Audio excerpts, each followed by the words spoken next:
Hello, welcome. This is Blockchain Bloom, the blockchain educator. I'm Attila Pink, and in today's video, I'm going to talk about that today is the day of the Shanghai upgrade on the Ethereum, and there is an estimation that actually how many staked ETH will be sold after the upgrade. Let's talk about that.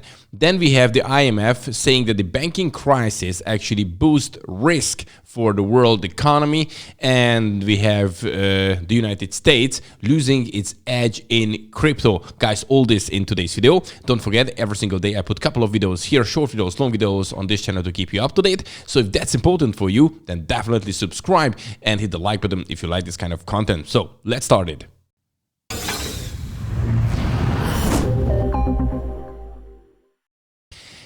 And as usual, for a start, we should definitely look at the prices on the market. And now that I share the screen, we can see that Bitcoin is still above 30,000, a tiny little bit, with a tiny drop, 0.2%. Ethereum, 2.5% down, 1,872 US dollar. When we're looking at the top gainers, ApeCoin up 8%. We have Injective 5% and Solana going up about 5%. When we're looking at the top losers, then Conflux down 9%, Rocket Pool 9%, and the Lido DAO down 8%. These guys are just because of the Shanghai upgrade, just like Ethereum is going down a bit more than Bitcoin. When we're looking at here the candlestick chart, we can see here that Bitcoin is still holding itself right now above 30,000. This could be, you know, a trend line kind of here, which actually held us a little bit back, but we can actually move anytime further up. Today is, by the way, you know, the new CPI data for March is coming out, and actually it was 6%, the inflation in February, and now they hope for 5.2%. So it's a big decrease if that's happening. So if that happens, that probably can boost the stock market and can boost crypto in this case. So yeah, this data is coming out today, 8:30 Eastern time, AM. Soon. And another thing I wanted to show you before I move on to the first topic is that, you know, I did talk about it yesterday, that in Google Trends, you know, that the #1 place in the United States is Bitcoin as a search result right now. And look, even CNBC is right now putting out articles just like, you know, about the Bitcoin halving and all these things, and history suggests that start of another bull run and so on and so forth. So even the media, it's talking about Bitcoin at the moment because it's the best performing asset in Q1 with more than 80% increase since the beginning of January. So all these things and other things that are happening on the market, bringing awareness to people about Bitcoin. And of course, we can see now the price holding itself actually pretty good. Okay, and now let's move on to the first topic. And the first topic, as I mentioned before, let's talk about what's the prediction. How many staked ETH will be sold after the Shanghai upgrade happens.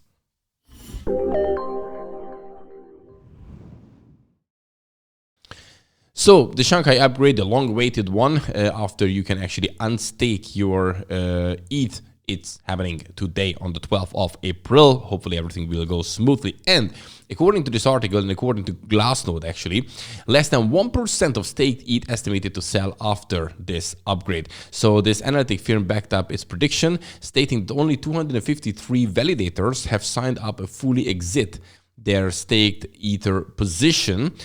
So just 170,000 Ether of the total 18.1 million staked ETH on the Beacon chain will be unlocked within the first week of the Shanghai hard fork being executed on Ethereum. So probably this is what they would like to actually sell. 250 existing depositors own a total of 1,229 validators. By another 214 slashed validators will be forced out as soon as Shanghai activated on Ethereum. So Glassnode confident that the hard fork will not have a dramatic impact on Ether price action. So they're saying that even in the extreme case where the maximum amount of reward on stake are withdrawn and sold, the sell side volume still falls within the range of an average weekly exchange inflow volume. That's actually pretty interesting. So data shared, the Glassnode found that only 22% of the 253 existing depositors are currently in profit too. This is also very important that when in a loss, you're not willing to sell if you're not forced to sell it.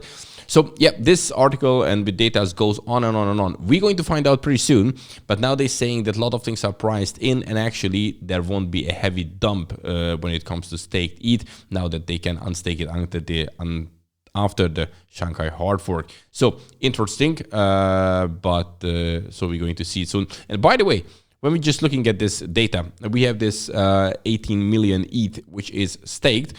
This is actually 15% of the circulating supply. And when you're looking at Cardano, for example, then you can see that actually 67% of the circulating supply is staked. And many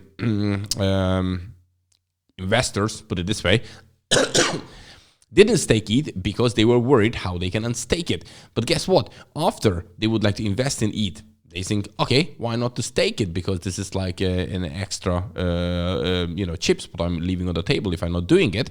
So now that they can securely unstake it, probably it can boost the interest for staking ETH. As you can see, people doing it for Cardano because they think if I'm hold it, why not stake it? And therefore, many people saying that maybe in the relatively short term, it could be bearish because there is some sell pressure or people are afraid from this. However, in long term, in mid long term, actually, it's definitely bullish for Ethereum. We will see for sure. Okay, second thing I would like to talk about is IMF, saying that the banking crisis boosts risk for the world economy. So now the IMF came out saying that the banking crisis actually boosts risk and dims outlook for the world economy. And, at the start of the year, economists and corporate leaders expressed optimism.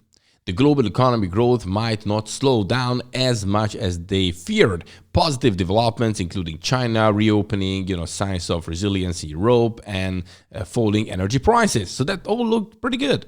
But the crisis in the banking sector that emerged last month has changed the calculation. The IMF downgraded its forecast for global economy on Tuesday, and noting that the recent increase in financial market volatility. So now they expect the economic growth slow from 3.4%, which was back in 2022, to 2.8% in 2023.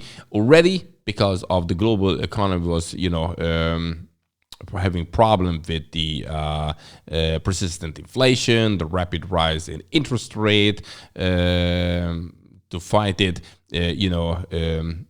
elevated debt levels, and there is the Russian-Ukraine war.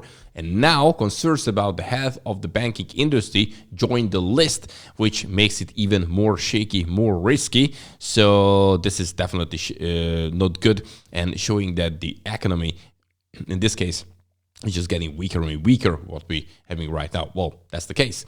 And now the third topic is that the US is losing its edge in crypto. Why? According to a report I'm going to show you in a sec.